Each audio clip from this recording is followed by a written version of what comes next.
برحمتك ورحمتك يا أرحم الراحمين صلوات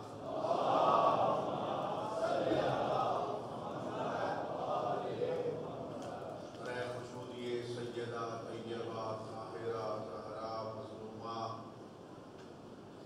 ام ابیہا و اہلہا و بنیہا و سر المصالح فیہا سب مل کے بلند آواز سے صلوات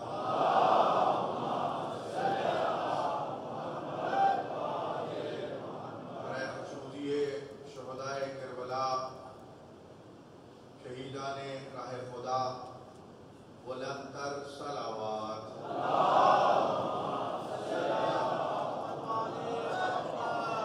مالک کائنات بانیان مجالس کی سب عذاب شانہ جس نے جس طرح کی اس عبادت میں حصہ لیا ہے حاضری دی ہے کریم پروردگار ہر ایک کی اس عبادت کو قبول فرمائے تمام کی اس عبادت کی مقبولیت کے لیے مل کے بلند آواز سے صلوات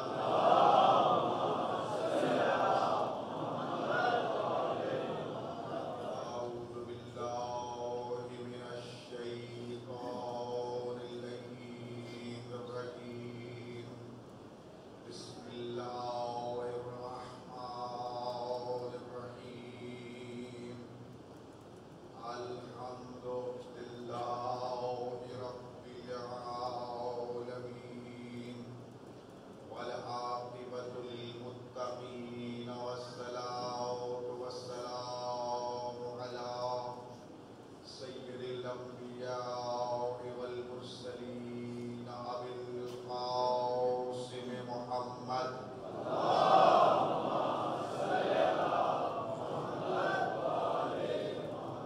وعلى آله الطيبين الطاهرين المعصومين المظلومين الذين أذهب الله عنهم الرجس وطهرهم تطهيرا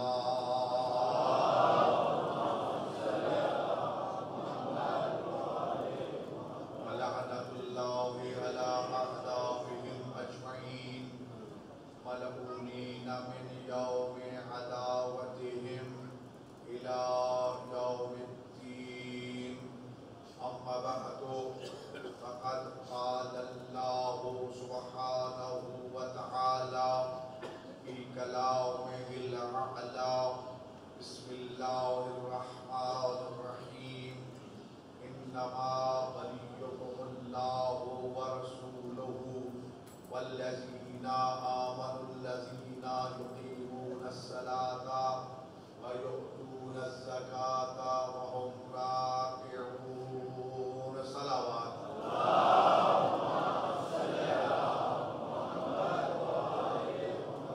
قریب پروردگار تمام حاضرین کے حوائج شریعہ کو پورا فرما اللہ تعالیٰ نے مظلوم کربلا کو رضی و سماوی ولیات سے محفوظ فرما دشمنان ازا دشمنان بلا دشمنان حسینیت قابل ہدایت نہیں تم کو تباہ و برباد فرما عازمین حج و زیارت زائرین کربلا کی حفاظت فرما ہم سب کے محرومین کی مغفرت فرما کریم پروردگار اس مجلس اعزا کے انعقاد میں جس نے جس طرح بھی حصہ لے کر سعادت حاصل کی ہے کریم پروردگار اس کو قبول و مقبول فرما کریم پروردگار تیرا اپنے حسین کے ساتھ یہ وعدہ ہے کہ جو میرے غریب حسین کے غم میں 1 روپیہ خرچ کرے گا میں اسے دنیا میں 70 عطا کروں گا اور آخرت میں سوائے جنت کی اس کی اور کوئی قیمت نہیں ہے مالک کائنات ہم سب کی طرف سے جو بھی مظلومان کربلا کے نام پہ خرچ کیا جا رہا ہے اسے قبول و مقبول فرما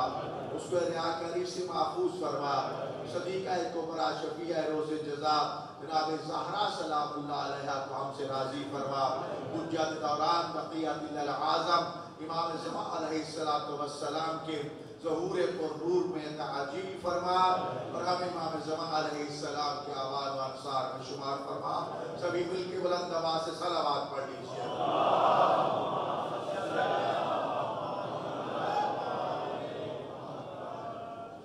مالک کائنات ہمارے کربلا کے واسطے میں تمام مریضوں کو صحت ملی عطا فرما.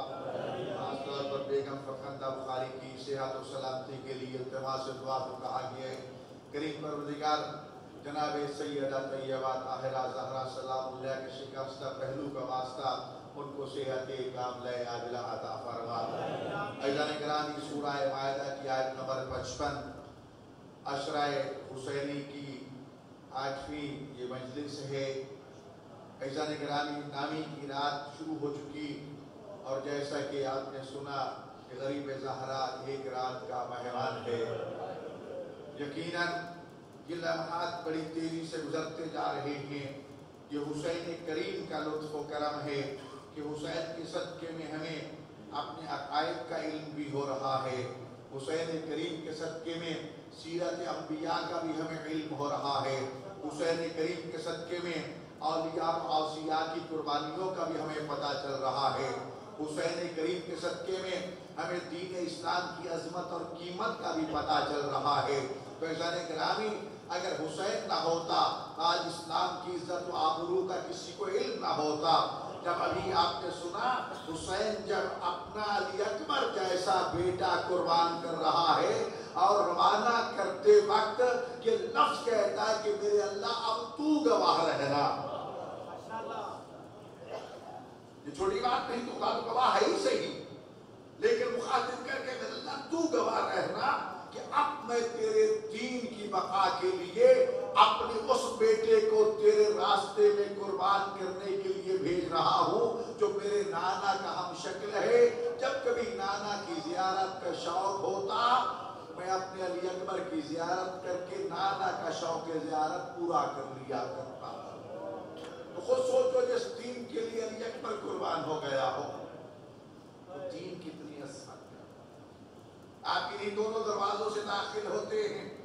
ایک کا نام حضرت محسن اسلام حضرت ابو طالب علیہ السلام کے نام سے موسوم کیا گیا. ایک محسن اسلام ام المعصومین جناب خدیجہ الکبریٰ سلام اللہ علیہ کے نام سے اسے موسوم کیا گیا. کیوں؟ اس لیے کہ رسول اللہ کا یہ فرمان اپنے ان محسنوں کے احسانات کو قیامت تک زندہ رکھنے کے لیے ہمیں متوجہ کرتا ہوا نظر آتا ہے. مخاطب کر کے ارشاد فرماتے ہیں او میری نبوت کا کلمہ پڑھنے والوں سنو، لولا سیف علی ومال خدیجہ وحمایت ابا طالب لما تقدم الاسلام. اگر علی کی تلوار نہ ہوتی، خدیجہ کا مال نہ ہوتا، ابو طالب کی حمایت نہ ہوتی، اسلام کبھی پروان چڑھتا ہی نہ. آج اگر اسلام ہمارے پاس موجود ہے، ہم مقروض ہیں ذوالفقار علی کے. آج اسلام ہمارے پاس موجود ہے تو ہم مقروض ہیں سرکار ابو طالب کے احسانات اور قربانیوں کے. اور آج اگر ہمیں یہ اسلام کی نعمت میسر ہے تو قیامت تک ہر کلمہ کو مقروض رہے گا زہرا کی ماں کا کہ اگر خدیجہ اپنا مال خرچ نہ کرتی آج ہمیں اسلام نصیب نہ ہوتا. یقیناً ہمیں تو یہ مفت میں مل گیا ہے، ہمیں اس کی عزت و قدر و قیمت کا کوئی پتہ نہیں ہے. یہ تو خاندان ابو طالب سے پوچھئے کہ جنہوں نے اس اسلام کی بقا کے لیے کتنی قربانیاں کی تھیں. اور وہ قربانیاں کوئی عام قربانیاں نہیں تھیں. کوئی ان میں سید الاولیاء علی جیسا امیر المومنین مسجد کوفہ میں اپنی جان کی قربانی پیش کر کے اسلام کو بچاتا ہے. کبھی حسن ابن علی جیسا مظلوم امام ظاہر ستم سے شہید ہو کر اسلام کی آبیاری کرتا ہے. کبھی حسین غریب جیسا فرزند زہرا جو سر سے لے کر پاؤں تک زخموں سے چور چور ہوتا ہے، اس کا ایک ایک خون کا قطرہ اس کی قیمت پوری کائنات نہیں بن سکتی. اس اسلام کے لیے قربان کر کے اس دین کو بچاتا ہے. تو میرے بھائیوں کلمہ پڑھ لینا آسان ہے، مسلمان کہلانا آسان ہے، مسلمان اور مومن بن کے اسلام کی عزت و آبرو کو پہچاننا اصل یہ ہے کہ ہماری نظروں میں دین کی قیمت کیا ہے. آئیں اس دین کو پہچانے, اس دین کو بچانے کے لیے تو اللہ نے یہ سلسلہ ولایت ہمیں عطا فرمایا تھا. نبی کا کام تو تبلیغ ہے. یا ایھا الرسول بلغ ما انزل, اے میرے رسول تو پہنچا دے. نبی کہتے اسے ہیں جو خبر دینے والا ہو. نبی کے معنی ہیں خبر دینے والا. نبی نے تو خدا سے لے کے ہم تک خبر پہنچا دی. رسول کا کام ہے پیغام کو پہنچانا. رسول نے اللہ سے پیغام لیا, ہم تک پہنچا دیا, اور پھر اس کو نافذ کرنے کے لیے کتنی قربانیاں دی. لیکن اس دین کو لاوارث چھوڑ کے رسول نہیں گیا. جنگ تبوک آپ کے سامنے ہے. جنگ تبوک پہ جانے لگے. علی ابن ابی طالب تم مدینہ میں رہ جاؤ. یا رسول اللہ میں اور تم بچوں میں میدان مجاہد میں یہاں. تو ارشاد فرمایا تھا یا علی انت منی ومثل ہارون, میں موسیٰ تیری میرے ساتھ وہی نسبت ہے جو ہارون کی موسیٰ کے ساتھ تھی. تیرا تو وہی مقام ہے جس طرح موسیٰ چند دنوں کے لیے کوہ طور پر گئے تھے تو اپنی امت کو بغیر جانشین وزیر اور خلیفہ کے چھوڑ کے نہیں گئے تھے. اپنے بھائی ہارون کو اپنا خلیفہ بنا کے گئے تھے. تیری مثال ہارون جیسی ہے. میں محمد مصطفیٰ چند دنوں کے لیے جا رہا ہوں, لیکن یاد رکھو مجھے وہی محافظ چاہیے, وہی قائم مقام چاہیے جو ہارون جیسا ہو.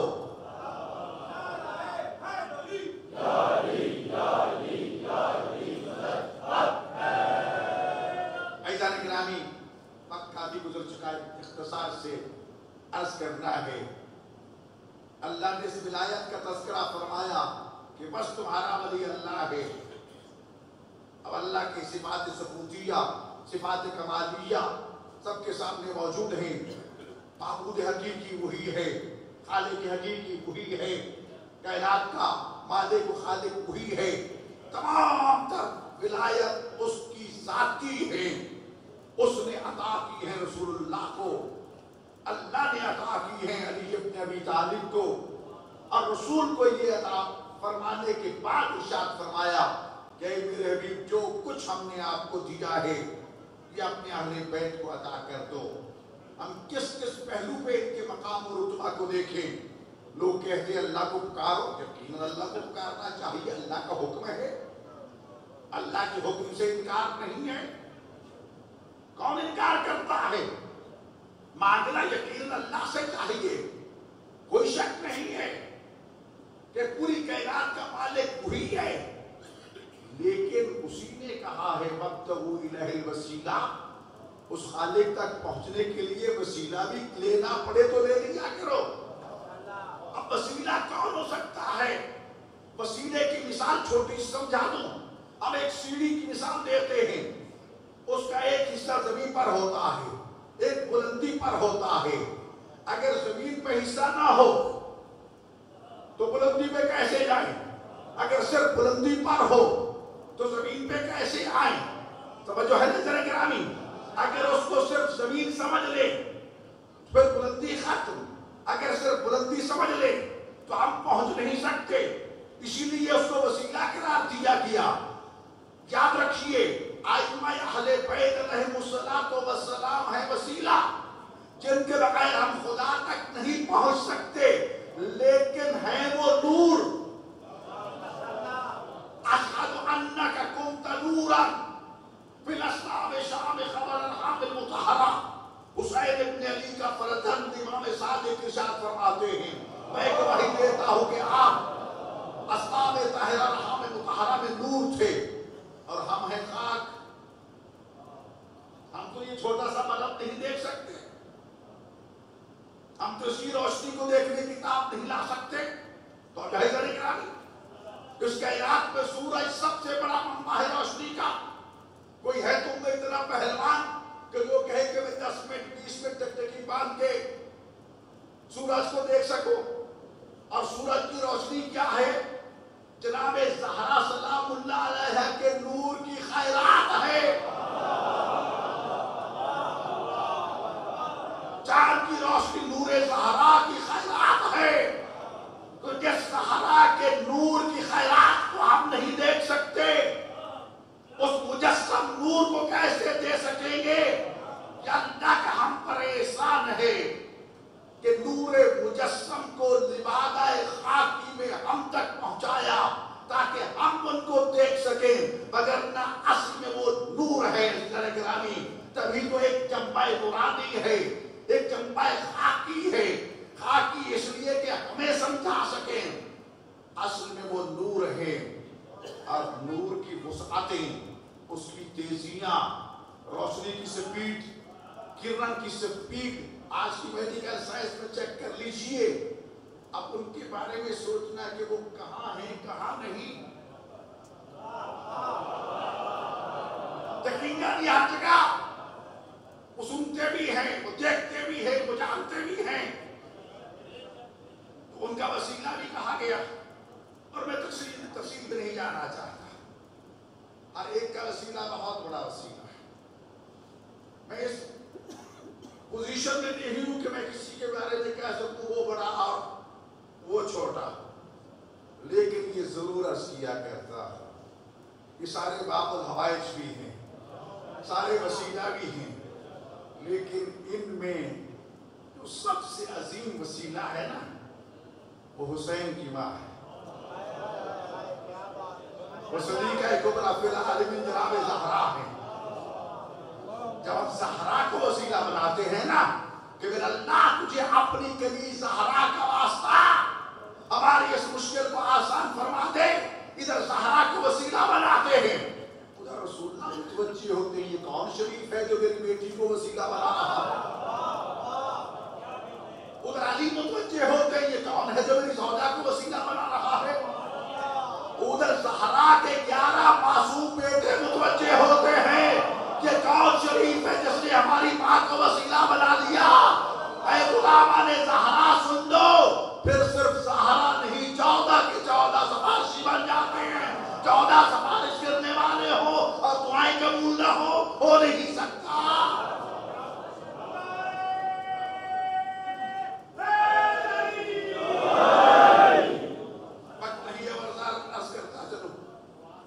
کافر کے بارے میں حکم ہے کہ وہ سر سے لے کر پاؤں تک نجس، اس کا پسینہ نجس، لعاب دہن نجس. توجہ ہے گرامی، سمندر میں غوطے دیتے رہو تب بھی پاک نہیں ہوگا، صابن سے دلاتے رہو تب بھی پاک نہیں ہوگا. آج کل کی جتنی آپ نے چیزیں ایجاد کر لی ہیں، وہ پرفیوم، وہ چیزیں لگا کے اس کو مانج کے پاک کرنا چاہو تب بھی وہ پاک نہیں ہوگا. کیسے پاک ہوگا؟ نہیں، پڑھنے سے بھی نہیں. یہ ہم نے محاورہ بنا لیا، کلمہ پڑھ لو وہی. بات دل کی ہے کہ لا الہ الا اللہ کا مجھے ابو جہل بھی پڑھتا تھا، یہ محمد رسول اللہ تو ابو فلاں سارا کس ابو کا نام چھوڑیے، سارے ابو پڑھتے تھے. لیکن پڑھنے کے باوجود اس وقت تک نجس تھے جب تک دل سے نہیں مانا. تو جہاں گرامی، کلمہ تو زبان سے اظہار کا نام ہے، اگر دل میں نہیں اترے گا اور زبان سے اس کا اظہار نہیں ہوگا، دل میں کچھ اور ہو زبان میں کچھ اور ہو، اس کو ایمان نہیں کہتے، نفاق کہتے ہیں.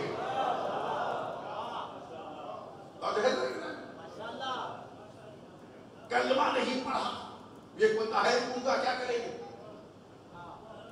جی؟ وہ تو بیچارہ کبھی مسلمان نہیں ہو سکے گا جی. لیکن اگر وہ آ کے نماز بھی کھڑا ہے، آنکھ پان کے کھول کے جیسے پڑھ رہا ہے، وہ اشارے سے بتا رہا ہے کہ میں اللہ کے نبی کو مانتا ہوں، وہ غم حسین میں ماتم بھی کر رہا ہے، مجلس بھی سن رہا ہے، گریہ بھی کر رہا ہے، بول نہیں سکتا، کیا اس کو آپ کافر کریں گے؟ نہیں. کلمہ پڑھنا تو ہم نے اصطلاح ایجاد کر لی بات سمجھانے کے لیے، اصل دل سے ماننا ہے. جب تک دل سے نہیں مانو گے خالی پڑھنا کافی نہیں ہے. جب کوئی کافر دل سے مان کے لا الہ الا اللہ پڑھ لے کیا پاک ہو جائے گا؟ پھر بھی پاک نہیں ہوگا. لیکن میں توحید پڑھ لیا ہے. اللہ نے فرمایا نہیں، ابھی طہارت کی ایک اور شرط. جب خلوص نیت سے عقیدت کے ساتھ یقین و ایمان رکھتے ہوئے ادھر زبان پہ محمد رسول اللہ کا کلمہ جاری کرے گا تو اس میں محمد اتنا پاک و پاکیزہ کہ اس میں محمد پر، اس کی نبوت پر، اس کی رسالت پر ایمان لاتے ہی سر سے لے کر پاؤں تک پاک ہو جائے گا. تو مسلمانوں، جس محمد کا نام لینے سے نجس کافر پاک ہو جاتا ہے، وہ محمد کتنا پاک ہوگا، اس کی آل کتنی پاک ہوگا.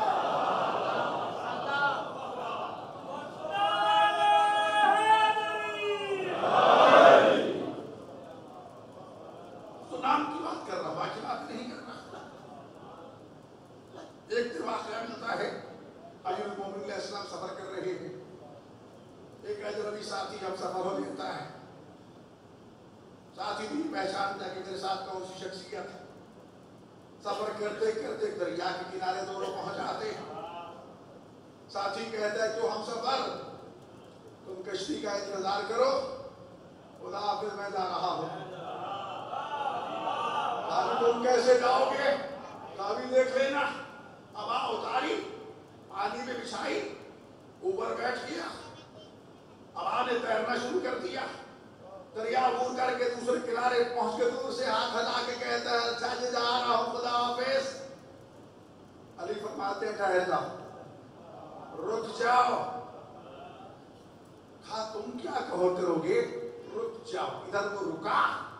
علی نے ہوا نہیں اتاری، علی نے چادر نہیں بچھائی، بس پانی پہ نگاہ ڈالی اور پانی کی لہروں پہ چلنا شروع کر دیا. چلتے چلتے جب دریا کی دوسری جانب پہنچے تو وہ شخص آپ کے پاؤں کو دیکھتا ہے، آپ کے جوتوں کو دیکھتا ہے، آپ کے جوتوں پر گرد کو دیکھتا ہے، پاؤں میں گر کے کہتا ہے کہ مجھے بتاؤ تیرے پاس کون سا اسم اعظم ہے کہ تیرے پاؤں کی مٹی اسی طرح موجود، تیرے جوتے بھی گیلے نہیں ہوئے.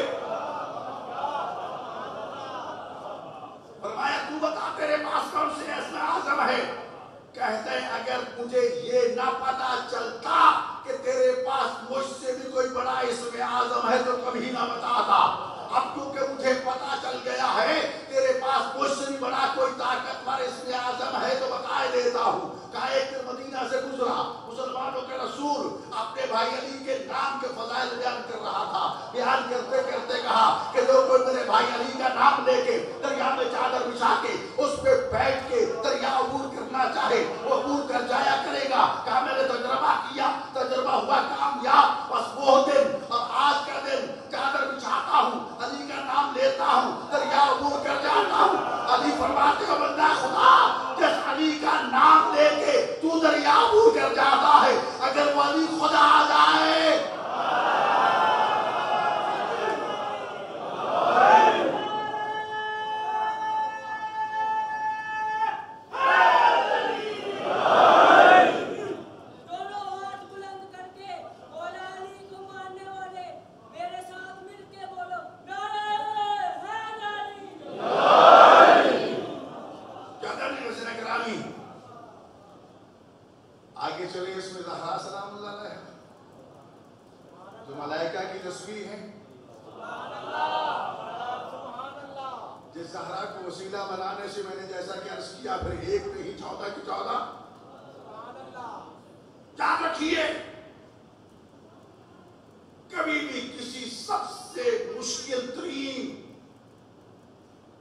مصیبت میں مبتلا ہو جاؤ،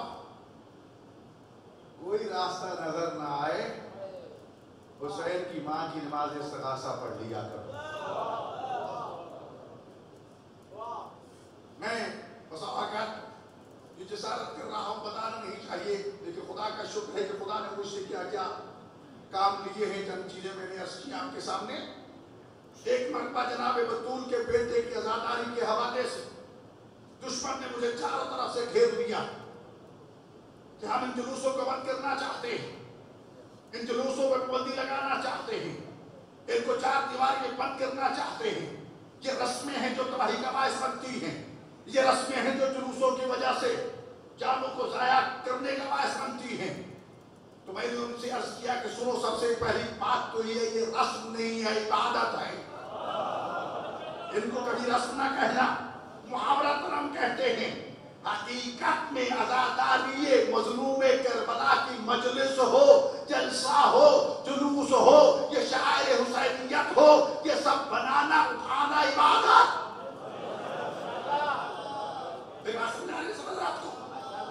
یہ سب کیا ہے؟ عبادت۔ شعائر حسینیہ کا احترام کرنا سیکھو۔ واقعہ کربلا کے بعد حضرت امام جعفر صادق علیہ السلام کا یہ فرمان ہے کہ جب حسین قریب شہید ہو گئے، شیطان بے غیرت نے ہر امتحان لے لیا، تو پوری اپنی آل اولاد کو کربلا میں جمع کر کے کہتا کہ سنو، میں نے حسین کا ہر طرح سے امتحان لیا ہے، لیکن اس نتیجے تک پہنچا ہوں، حسین ختم نہیں ہو سکتا، حسینیت ختم نہیں ہو سکتی، حسینی ختم نہیں ہو سکتے۔ ذہنوں سے یہ بات نکال دو۔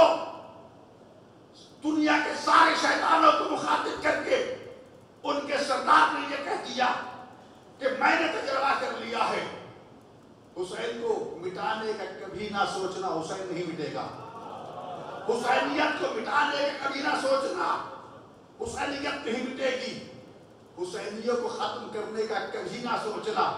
کتنوں کو قتل کرو گے، کتنوں کو شہید کرو گے، ایک پہ پابندی لگاؤ گے 100 اور کھڑے ہو جائیں گے۔ ہر روز کہتے پہلے سے زیادہ مدرسے۔ جی ابھی آج کی یہ انتظامیہ مجھے کہہ رہی تھی، تو ہمیں تو کہا گیا تھا کہ 4 دیواری کے اندر 4 لوگ ہوتے ہیں۔ میں نے کہا تمہیں کسی بیوقوف نے بتایا ہوگا۔ اس حسین کے عزادار اور عزاداری کو حدود و قیود میں محدود نہیں کیا جا سکتا۔ جی جو ہے نظر گرامی، پابندی کا مطالبہ کیا گیا۔ خیر میں مختصر کرنا چاہتا ہوں، میت کی دلیلیں موجود ہیں ہمارے پاس، ماتم کی دلیلیں موجود ہیں ہمارے پاس، شبیہات کی دلیلیں موجود ہیں ہمارے پاس، لیکن یہاں ایک بات ہوئی جو میں نے شروع کی مکمل کرتا جب درمیان میں رہ نہ جائے۔ شیطان نے پھر کیا کہا؟ شیطان نے کہا ایک کام کرو، حسینیوں کے دلوں میں شعائر حسینیت کے حوالے سے شکوک و شبہات پیدا کرو۔ میری بات سمجھ آ رہی نہیں آ رہی؟ شعائر حسینیت کے حوالے سے دل میں شکوک و شبہات پیدا کرو۔ اب شاعر ہے کیا؟ پھر آیت کا سہارا لے تو قرآن کہہ رہا ہے ان الصفا والمروہ من شعائر اللہ۔ صفا مروہ اللہ کے شعائر اللہ کی نشانیاں۔ شعائر اسے کہتے ہیں جسے دیکھ کر انسان اللہ تک پہنچ جائے۔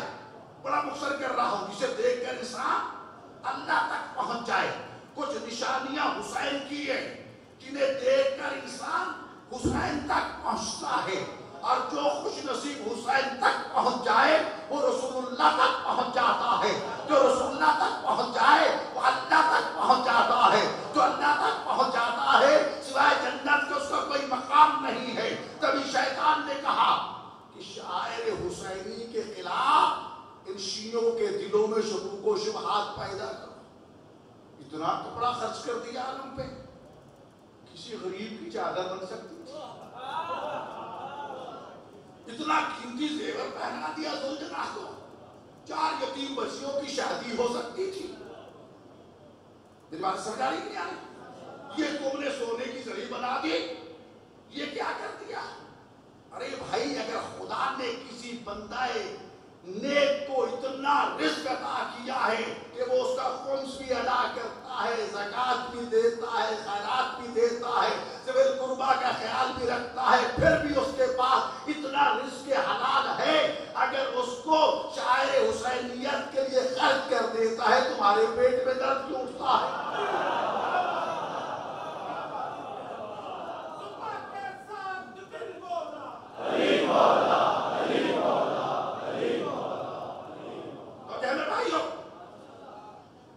شیطان نے کہا شاعر حسینیت کے خلاف میں بات مختصر کرنا چاہتا ہوں۔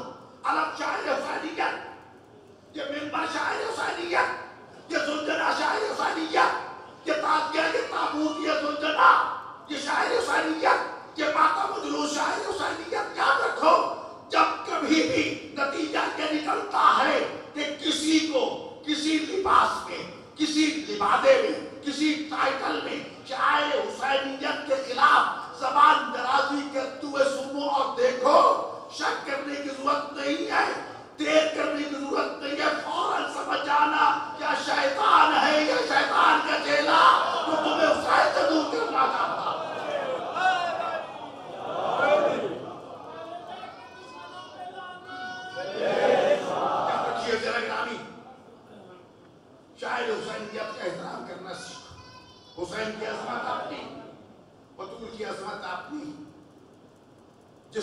آپ نے سنا رسول اللہ نے اس وقت تک اعلان نبوت نہیں فرمایا جب تک اللہ سے ناصر و مددگار علی کی صورت میں نہیں مل گیا. زندگی بھر دعا کرتے رہے اللہ مجھے میرا ناصر عطا فرما, مجھے میرا وزیر عطا فرما. اور جب وزیر دنیا میں آیا تو علی کی عظمت ہے کہ سب سے پہلے نگاہ امامت نے چہرہ نبوت کی زیارت کا شرف حاصل کیا. علی جب دنیا میں آئے تو سب سے پہلی نگاہ چہرے مصطفیٰ پہ پڑی. اور رسول اللہ نے جب آنکھیں بند کی تو رسول کا سر علی کی گود میں تھا. زندگی بھر قربانیاں دی.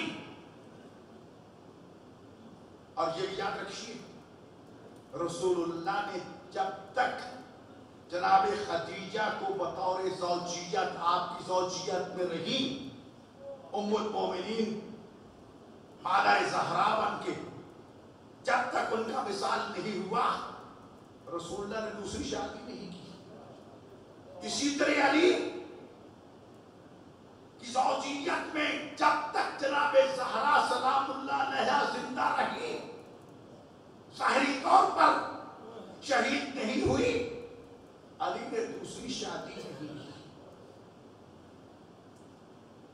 خدیجہ کے بعد رسول اللہ نے کئی شادیاں کی, جناب زہرا کے بعد علی نے کئی شادیاں کی, لیکن علی کو ایک ایسے اپنے بیٹے کے لیے ناصر و مددگار کی ضرورت تھی جس کے لیے دعا کی کہ میرے اللہ مجھے ایک ایسا بیٹا عطا فرما جو رسول کے بیٹے حسین کا ناصر و مددگار بنے.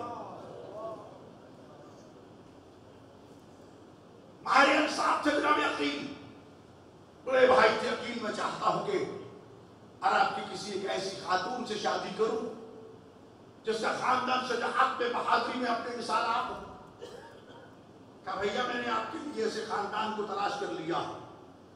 آج کل مدینہ کے باہر خاندان بنی کلاب جو ہے وہ پڑاؤ ڈالے ہوئے ہیں. یہ وہ خاندان ہے کہ جس کے بہادروں کے نام عرب کے بہادر اپنی تلواروں پر گنجا کرتے ہیں.